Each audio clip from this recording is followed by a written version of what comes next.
The station smelled like recycled air, and something faintly chemical, the kind of smell that never fully leaves your lungs. I had been standing in the diplomatic arrivals corridor of Eurython Prime for 11 minutes, watching the other ambassadors drift past in their delegations, and the whole time I kept thinking how strange it was that something so historic could feel so ordinary. My name is Mara Vasquez. I was 41 years old, a commander in the United Earth Diplomatic Corps, and 3 weeks ago I had been eating takeout noodles in my apartment in Lisbon. Now I was standing in a station that orbited a gas giant 40 light-years from home, representing 8 billion people to a collection of alien civilizations that had been traveling between stars for longer than our species had been writing things down. No pressure. My aide, a young man named Colin Briggs, stood 2 steps behind me with a data tablet and the very specific expression of someone who is determined not to look overwhelmed. He was doing a decent job. I could see his eyes moving fast across the far end of the corridor, cataloging everything, the way we had been trained to do. Note the exits. Note the other delegates. Note the things that feel wrong before your brain can explain why. Nothing felt wrong yet. That was almost its own kind of warning. The conclave station was enormous. I had read the technical briefings, studied the schematics, watched the footage from the unmanned survey drones. None of it had prepared me for actually standing inside the thing. The central ring alone was 4 kilometers wide. The ceiling above the arrivals corridor was high enough that the upper walkways disappeared into a soft, artificial haze. Light came from panels set into the walls at intervals, each one tuned to a slightly different temperature to accommodate the visual spectrums of different species. It made the whole corridor shimmer faintly, like the inside of a soap bubble. There were 41 species in the conclave. Humanity was the 42nd, and also the newest, and also apparently the most confusing, based on the number of alien eyes that tracked us as we walked. Our delegation was 16 people.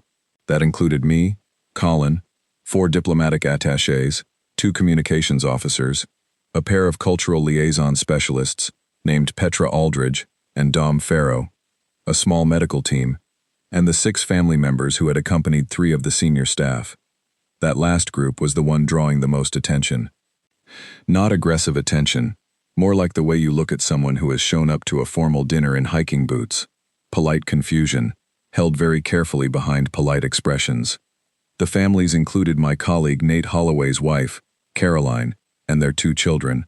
Lena was 11 and Owen was 9. There was also a girl named Priya, 6 years old, daughter of our senior communications officer, Dr. Anand Kapoor. Priya had a small stuffed rabbit tucked under her arm, and had spent the entire shuttle ride from the transit hub, asking her father whether the aliens would want to be her friends.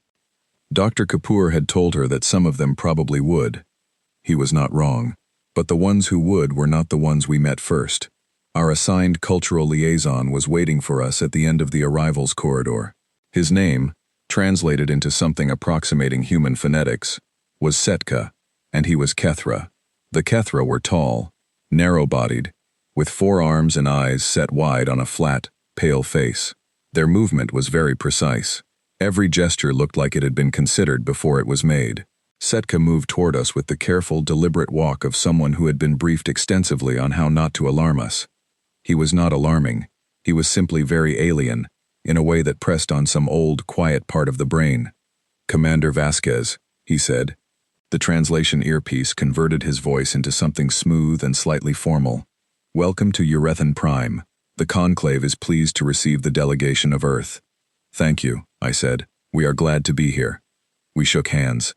Or rather, I extended my hand, and after a half-second of processing, Setka extended one of his upper hands and allowed me to shake it. His grip was very light. His skin was cool and dry. Colin, behind me, made a small note on his tablet. I knew without looking that he was writing down the hesitation. The tour that followed was, by any reasonable measure, extraordinary. Setka walked us through 7 sections of the station over the course of 4 hours, explaining the function and history of each. The Conclave's deliberation hall seated representatives from all 42 species simultaneously, each delegation in a raised alcove calibrated for their atmospheric and gravitational preferences. The hall was older than recorded human history. Looking at it made me feel the weight of the invitation we had received in a new way. Setka was knowledgeable and professionally courteous throughout. He answered every question Dom Pharaoh put to him with patience and detail. He did not once, in 4 hours, look directly at the children. I noticed. Petra noticed. We did not say anything to each other about it. We filed it and kept moving. It was during the break between the 3rd and 4th sections that Priya decided she wanted to see the observation windows at the far end of the corridor. These were large panels of transparent composite, looking out onto the gas giant below, and they were extraordinary, vast swirls of orange and gold filling the entire view. Priya pulled at her father's sleeve and pointed, and Dr. Kapoor smiled and said they would go look after the tour was finished. She accepted this with the focused patience of a 6-year-old who has decided she will be patient for exactly as long as necessary. Lena and Owen Holloway were already at the windows when our group passed nearby. Nate had let them wander slightly ahead, keeping them in sight. Lena was pressing her palm flat against the composite panel, and Owen was narrating something to himself in a low voice, probably a story he was making up about the planet below. I glanced at Setka, just for a moment. His expression did not change. It had not changed during the entire tour, but something in the set of his shoulders was different when he looked at the children. I could not have explained it precisely. It was the kind of thing you notice and set aside, because you have a tour to complete and a relationship to build, and a very long list of things to worry about that are more concrete than a vague unease about body language. We filed it. We kept moving. The rest of the day was routine, which in this context meant astonishing and exhausting in roughly equal measure.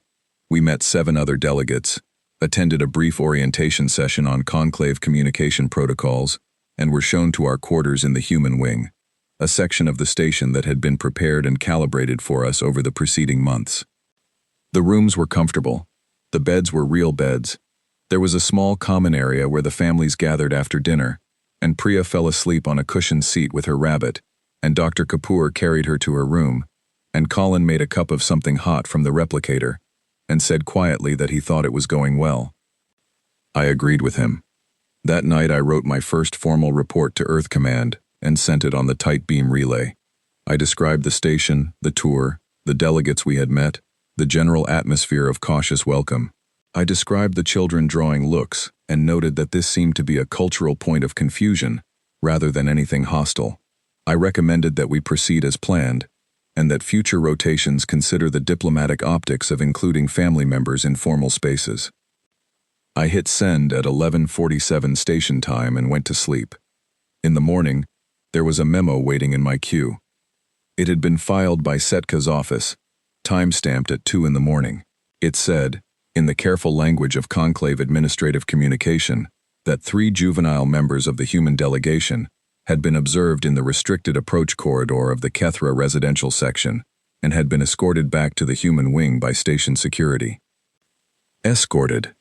I read the word twice, poured a cup of coffee, and went to find the children. Lena was at the breakfast table, very quiet. Owen was sitting with his knees drawn up, looking at nothing. Priya was not there. I found Dr. Kapoor standing in the doorway of the medical bay on the human wing, and the look on his face was the kind that does not go away quickly. He was holding himself very still, the way people do when they are trying not to fall apart, and when I asked him what happened, he told me. And the word escorted became the first lie I had encountered on Urathon Prime.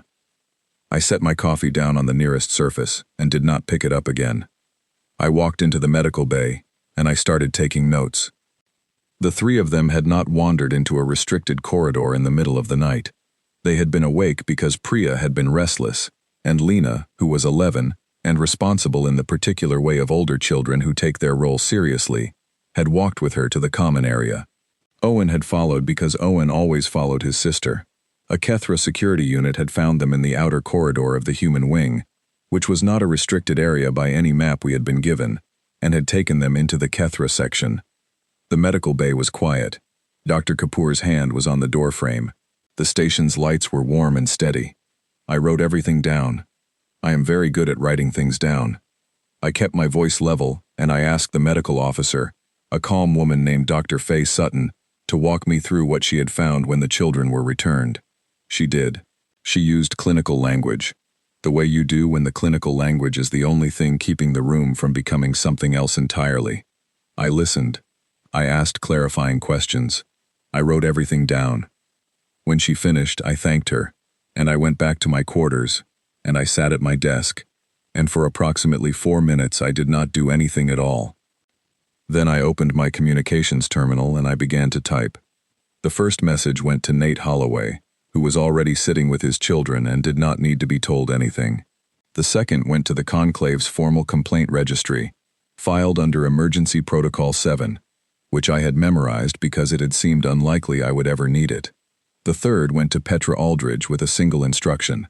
Do not speak to Setka or anyone from the Kethra delegation until I say otherwise.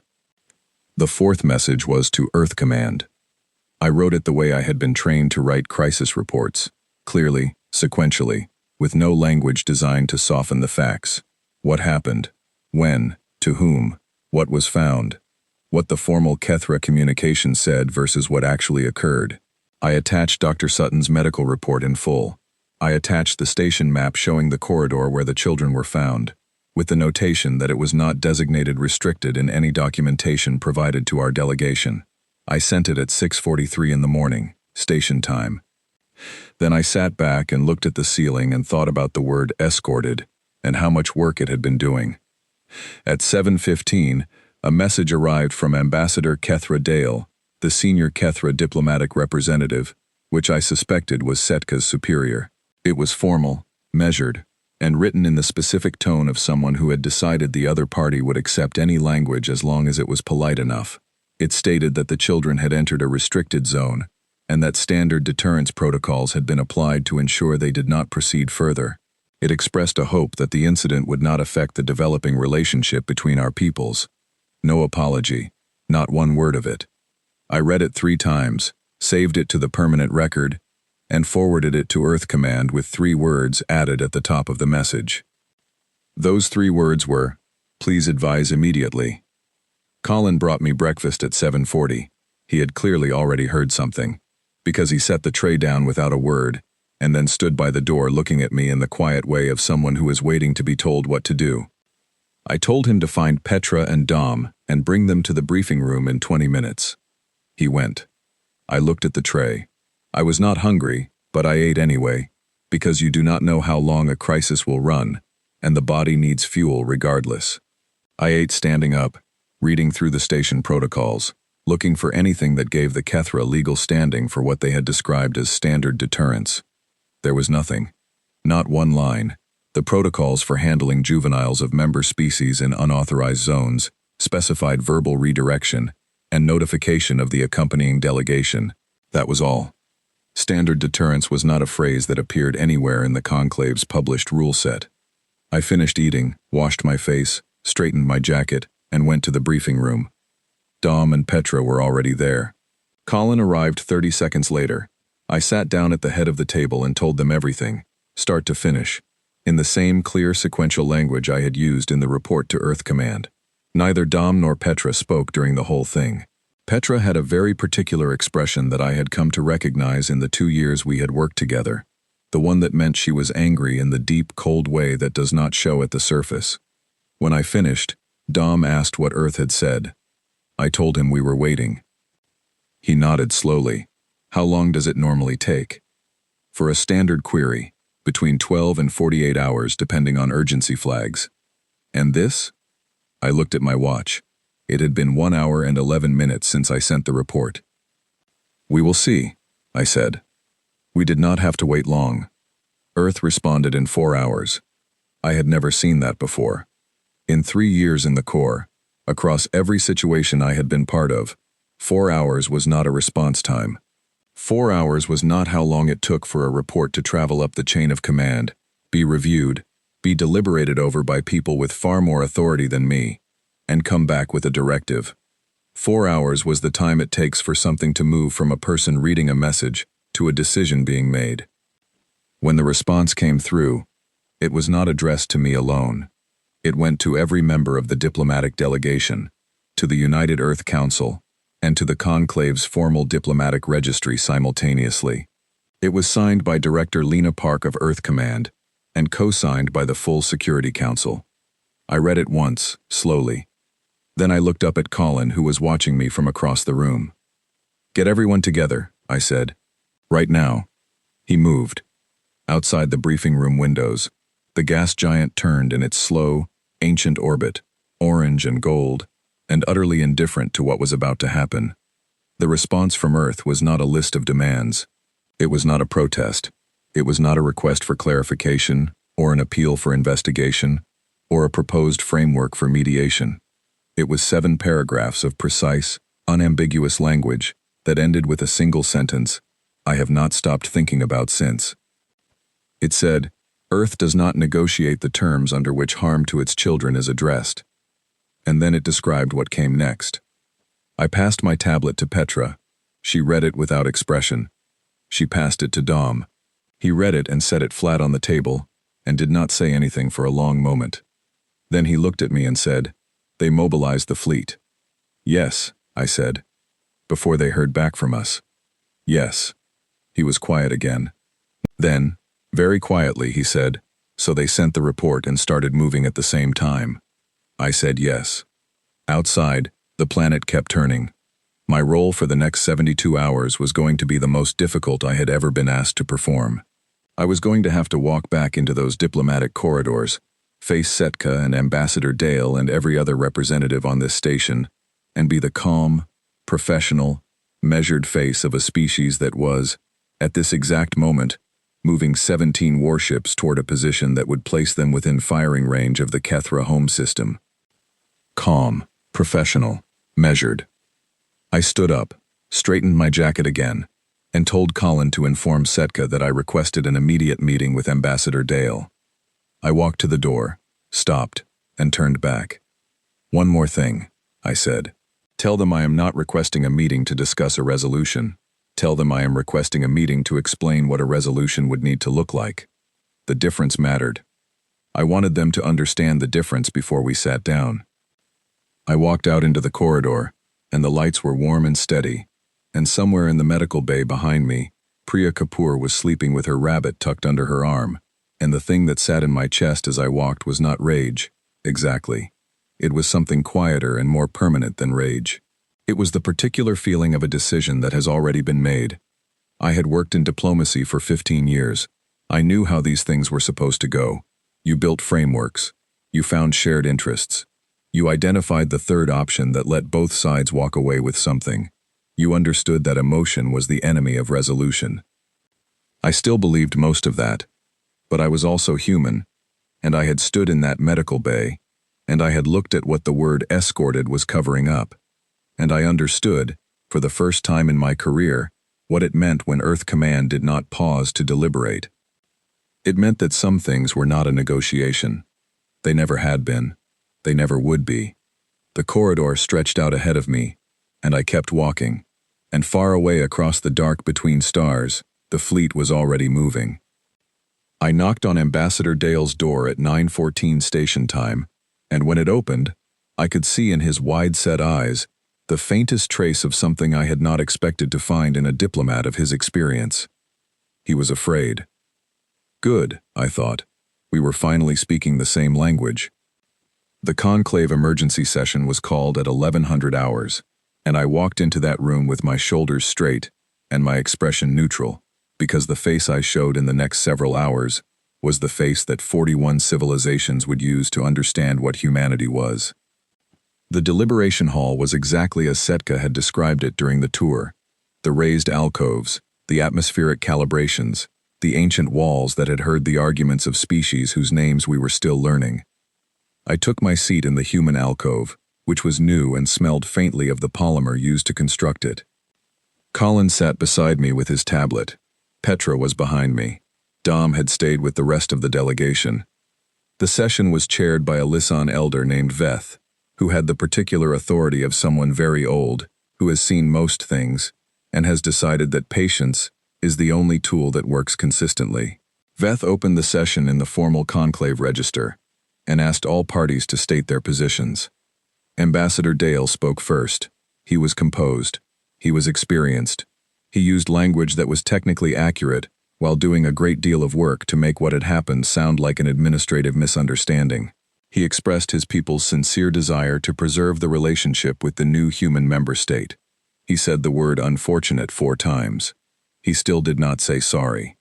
When it was my turn, I stated the facts. I did not use emotional language.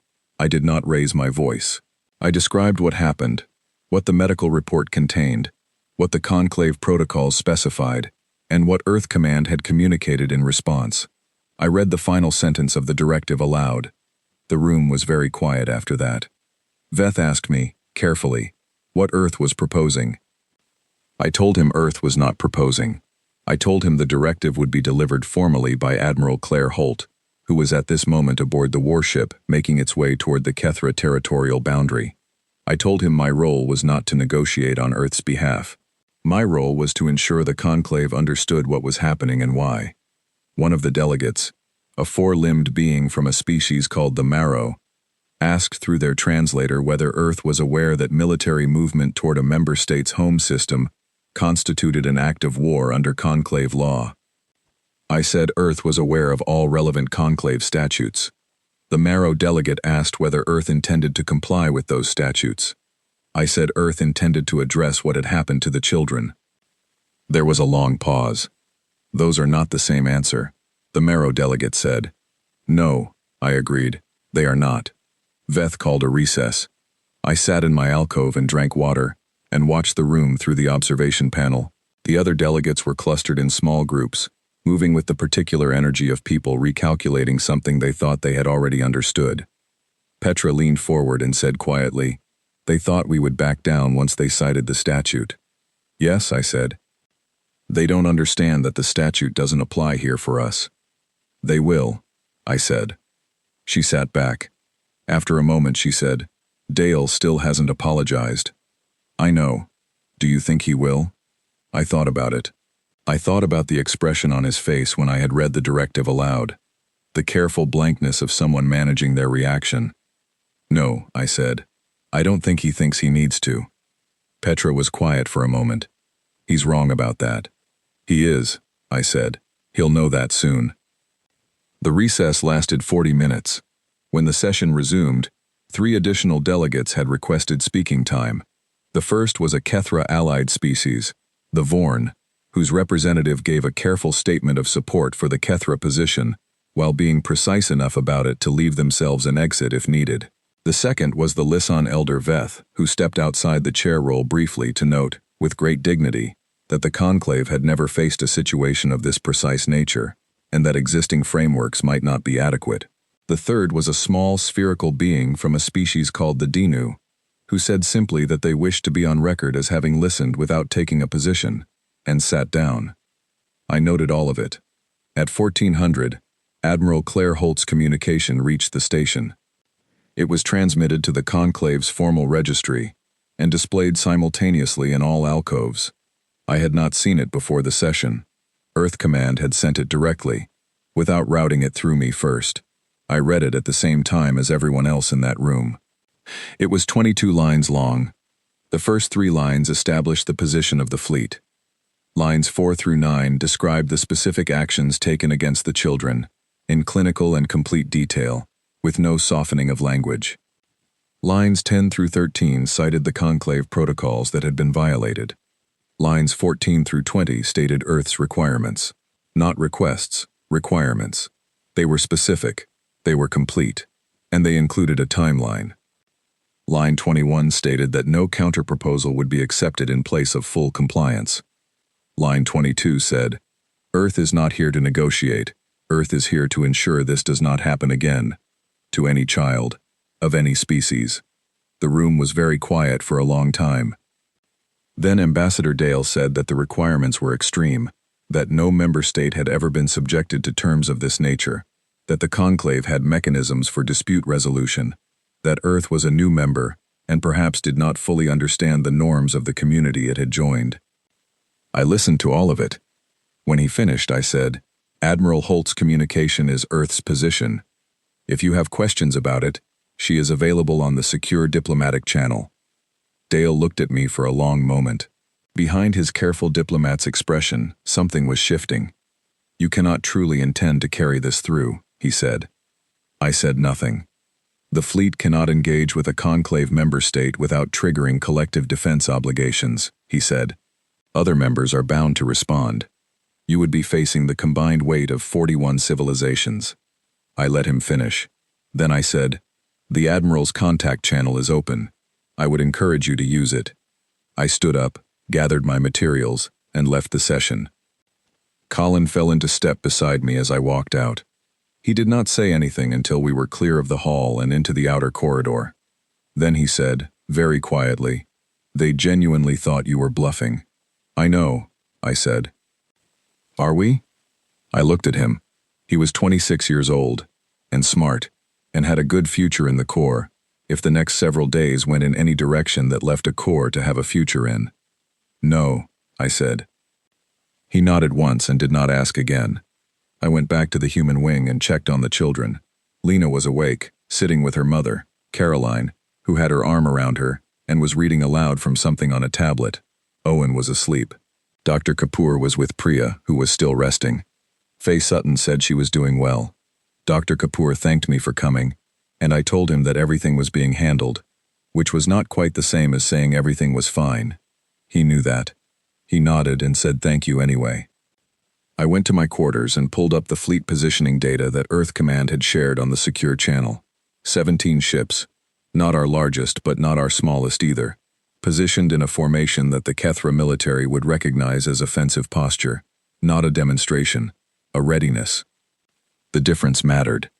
Veth contacted me personally at 1800, not through the formal registry, a direct communication, marked as unofficial. He said, Commander Vasquez, I have been in this role for 31 years. I have mediated 47 formal disputes. I want to tell you something, and I want you to understand that I am telling you this in good faith. I told him I was listening. He said, every species that has ever brought a military dispute to this station has, at some point, signaled what they would accept to stand down. There is always a minimum. There is always a threshold below which they will not go, but above which they will settle. I have never failed to find that threshold. He paused. I cannot find yours, he said. I thought about what to tell him. I thought about Priya's stuffed rabbit. I thought about Dr. Kapoor's face in the doorway of the medical bay. I thought about the 4 hours between my message and Earth Command's response. Elder Veth, I said, I think you are a very skilled mediator, and I have genuine respect for what you have accomplished. But the threshold you are looking for does not exist. We are not holding a position above our minimum. This is our minimum. There is nothing below it. He was quiet for a moment. That is not how disputes are resolved, he said. I understand that, I said. But it is how this one will be. He ended the communication. I sat in my quarters for a while after that, listening to the quiet hum of the station. Then I got up and went to look out one of the observation windows at the planet below. It was night on the side facing us, and the storm systems moved in slow spirals, lit from within by flashes of lightning the size of continents. Colin knocked on my door at 2100 with a new message from Admiral Holt. The Kethra had made contact with the fleet. They were not asking for terms. They were asking for a conversation. Holt's message to me was 4 words. Hold your position. Continue. I typed back, confirmed. I slept 4 hours that night, woke at 5, and was in the briefing room by 5:30. Petra arrived at 5:45 with coffee and the expression of someone who had also slept 4 hours. She set a cup in front of me without a word. Dom arrived at 6, pulled out a chair and said, the Vorn withdrew their support statement overnight. I nodded. That was 2 days into it, and the Kethra Allied bloc was already beginning to read the situation differently. Anyone else? I asked. The Maro issued a statement saying they were monitoring the situation closely and encouraged all parties to seek peaceful resolution. He paused, which is diplomatic for, we are staying out of this. Good, I thought. At 8:15, the session I had been waiting for was called. Not an emergency session this time. A formal hearing, in the full deliberation hall, with every member delegation present. I walked in and took my seat, and kept my face exactly as calm as it had been since the first moment I walked into that medical bay. Ambassador Dale entered across the hall, and did not look at me. The Kethra Grand Council had transmitted a message to the Conclave in the night. It had also been transmitted to Earth Command. I had read it at 5 in the morning, sitting in my quarters with a cup of coffee, and the particular stillness of someone waiting to see if the math adds up. The message requested the opening of formal settlement discussions. Not a surrender, not an acceptance of terms, a request for discussions. Holt's response, which arrived at 6, was already in the formal registry when the session opened. She had written it in the same precise, unambiguous language as the original directive. She would accept a meeting. The agenda would be Earth's requirements. The meeting would not be a negotiation over those requirements. It would be a discussion of how compliance would be structured and verified. Dale, reading from the Kethra position, said his government was committed to the well-being of all conclave members and their families, that the incident had been a serious error in judgment at the operational level, and that the individuals directly responsible had been suspended pending internal review. Then he stopped. It was a significant silence. The hall was watching him. He continued, and his voice had the particular quality of something that costs a great deal to say. The Kethra Dominion acknowledges that the actions taken against the human children were wrong, that they violated conclave protocols, that they caused harm to individuals who were entirely without fault. We acknowledge this without condition. Colin beside me made a note on his tablet. I kept my face still. Dale said they were prepared to begin discussions on how to address Earth's requirements. He did not say they accepted the requirements. He said they were prepared to begin discussions. Holt's response came through the floor comm at the session chair's podium 9 minutes later. I had not expected it to come that fast. The chair read it aloud. It said, "The fleet will remain in position during discussions. Discussions will proceed from the requirements as stated. No element of the requirements is open for renegotiation. Earth thanks the Kethra Dominion for its acknowledgement, and notes that the acknowledgement is the correct beginning." Then it said, "Earth also notes, for the formal record of this session, that the children are named Lena Holloway, aged 11, Owen Holloway, aged 9, and Priya Kapoor, aged 6. They are not a diplomatic incident. They are children. The record should know their names." The hall was completely silent for almost a full minute after that. I looked at the walls of the deliberation hall, the old stone and polymer, the alcoves of 42 species, the lights calibrated for 42 different ways of seeing. I thought about what it meant that we were the 42nd species, the newest, the ones who had arrived with children in their delegation and caused 41 experienced civilizations to frown with polite confusion. I thought about how that same quality, the bringing of children, the refusal to leave them behind, the inability to treat harm to them as anything less than the most serious possible thing, had just altered the political landscape of the interstellar conclave in a way that centuries of careful diplomacy had not. Not because we were the strongest, not because we had the largest fleet, not because our technology, or our history, or our strategic position gave us leverage, because we were entirely, completely, without any calculation at all, ourselves. The discussions lasted 6 days.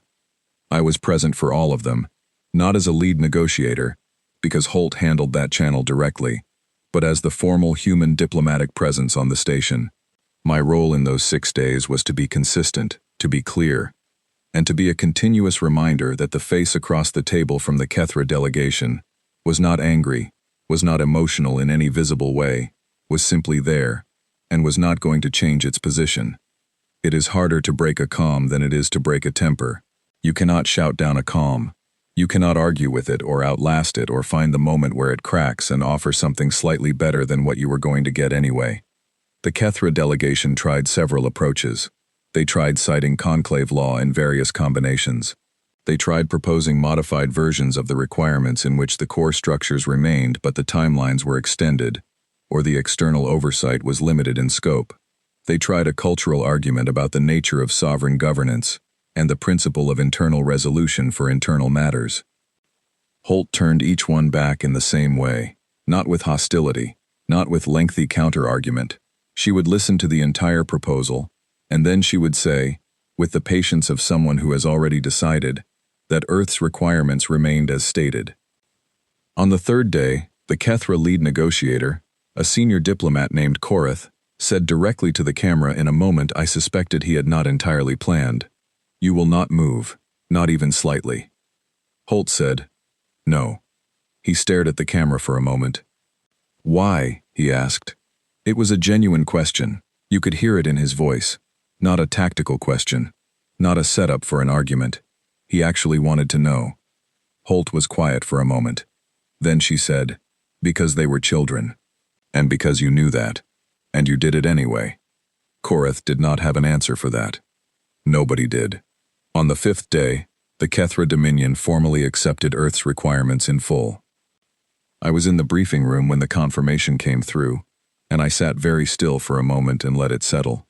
Colin was standing at the window. Petra had both hands flat on the table, looking at the confirmation text. Dom, who had been in this work longer than any of us, was looking at the ceiling. "It's done," Colin said. "The compliance structure still needs to be built," I said. "The oversight terms need formal conclave ratification. The trials haven't started." "I know," he said, "but it's done."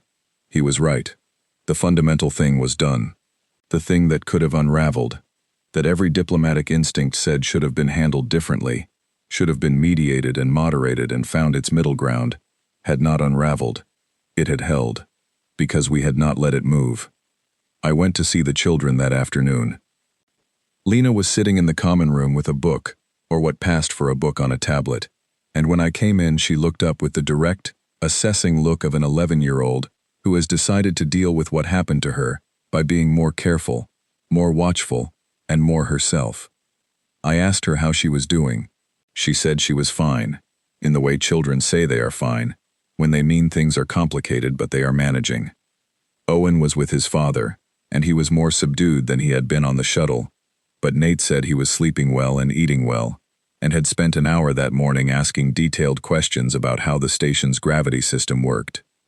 Priya was in her room with her father. When I knocked, and Dr. Kapoor opened the door, she was sitting on her bed with the rabbit in her lap, and she looked at me with the very direct expression of a 6-year-old who has decided that the person at the door is someone she is not entirely sure about yet. I sat down on the chair across from her. She looked at me for a moment, and then said, "Did the people who hurt us get in trouble?" I said yes. I said they were in a great deal of trouble, and that they were going to be held responsible for what they did, and that it was going to take a long time but that it was being taken care of. She thought about this. "Good," she said. She tucked the rabbit more firmly under her arm. "My dad said you helped," she said. I told her that a lot of people had helped. "But you were here," she said. "He said you were here and you stayed." I said yes. I had stayed. She seemed to find this satisfactory. She looked at me for another moment with that direct, 6-year-old gaze, and then she turned her attention back to something on the small screen beside her bed, and her father gave me a look across the room that I did not have words for, and I stood up quietly and left them. In the corridor outside, I stood for a moment with my back against the wall. 6 months later, back at Earth Command for my formal debrief, a senior analyst named George Patton sat across from me in a very ordinary conference room in a building in Geneva and asked me to identify the turning point. George had the manner of someone who had read every document related to the Eurethan incident 3 times and was now trying to understand the part that the documents did not capture. He had his own tablet, his own coffee, his own careful diplomatic patience. I told him what I thought. I said, the turning point was when they realized we were not bluffing, and then discovered that the concept of bluffing did not actually apply to the situation. He looked at me. I said, every civilization they have dealt with for 3,000 years has had a threshold. There is always something that matters more than the thing in dispute. Territory, resources, strategic alliance, political survival. You find the thing that matters more, and you offer the other side a way to get closer to that thing, and you have your resolution. That is how disputes end. That is the entire foundation of interstellar diplomacy, as the conclave practices it. George nodded slowly. We did not have a competing priority, I said. It was not that we valued the children above other things. It was that in this specific situation, there was no other thing. It did not exist. There was nothing to offer us that was more important, because nothing could be more important. And they had no framework for that. They had never met anyone who meant it that completely. George was quiet for a moment. A Listen academic published a paper, he said, about human escalation behavior and the protection of young members. I read it, I said. She describes it as a strategic anomaly, he said. It is not a strategy, I said. That is the point they kept missing. A strategy has an endpoint, a calculation behind it, a best-case scenario it is aimed at. What we did was not strategic. It was just true. George nodded slowly again and wrote something on his tablet. Do you think it will change how the conclave operates? He asked. I thought about the deliberation hall, the old walls, the 42 alcoves, the session where Holt's message had named the children out loud for the formal record. I think it already has, I said. The Kethra compliance process took 18 months. Every element of Earth's requirements was implemented and verified by an independent conclave oversight body. The individuals in the chain of authorization were tried by a combined Kethra conclave tribunal. Every sentence handed down included language from the formal record, including the names. Lena Holloway, aged 11. Owen Holloway, aged 9. Priya Kapoor, aged 6. No one in that hall, when Holt's message was read aloud, had ever heard a military directive stop to name individual children. The record reflects that it was 3 seconds before anyone spoke after the chair finished reading. 3 seconds of complete silence in a room containing representatives of 42 civilizations. I have thought about those 3 seconds many times. I think they were the moment the conclave understood something new. Not about our fleet capability or our legal position or our diplomatic strategy. About us. About what we were. About the specific, deeply human fact that we do not separate the people a crisis is about from the crisis itself. They were not a diplomatic incident. They were children. And the conclave, in its 3,000 years, had never dealt with a species for whom those 2 sentences were not just equally true, but for whom the second sentence made the first sentence almost irrelevant. I flew home on a standard relay shuttle, 6 weeks after the compliance ratification. It was a 40-hour journey with 2 transit stops, and I spent most of it reading, sleeping, and staring out at the dark between stars, the way you do when your brain is still processing something too large for a single sitting. Colin was on the same shuttle. He slept for most of the first leg, woke up somewhere in the second, and came to sit across from me in the small lounge section. He had a cup of something and a question he had clearly been holding for a while. Do you think they understand yet? He asked. The other species, not the Kethra, the rest of them. I looked at my reflection in the shuttle window. I think they are starting to, I said. I think the Listen Elder Veth understands. I think some of the others are still working through it. What are they working through? I thought about how to say it. They built their interstellar order on the assumption that every party in a dispute is ultimately rational in the strategic sense, I said. That everyone, given enough time and the right pressure, will find the point where the cost of continuing outweighs the cost of settling, and that assumption has served them well for 3,000 years. I looked at him. We did not behave according to that assumption, I said, and they are trying to figure out whether that makes us unpredictable or whether it makes us something else entirely. Colin thought about it. What do you think it makes us? He asked. I looked back at the window. Far back behind us, the conclave station was a speck of light too distant to see. In the other direction, still invisible, was home. I think, I said slowly, it makes us exactly what we are. We are a species that brought its children to the first diplomatic meeting with 41 alien civilizations because we do not believe in leaving them behind. We are a species that mobilized its fleet before the morning was over because we do not believe in waiting when children are involved. We are a species that put 3 names into the formal record of an interstellar military directive because those names were the most important thing in the room. I paused. They called us emotional, I said. They called us irrational. They said we let our feelings override strategic thinking, and they were right. All 3 times, they were correct. And that is precisely, exactly, completely why no one in this galaxy will ever make the same mistake with a human child again. Colin was quiet for a long time. Outside, the stars held their positions, cold and old and permanent. The same stars the Conclave had been navigating for millennia. The same dark that our species had only recently learned to cross. We had arrived as the youngest member, the newest, the most confusing. We had brought our children with us because that is what we do. And the galaxy had learned something it would not forget. The shuttle hummed on through the dark, and I closed my eyes, and for the first time since I had stood in that medical bay reading Faye Sutton's careful clinical report, I let myself breathe all the way out. It was over. They knew now. They would not forget.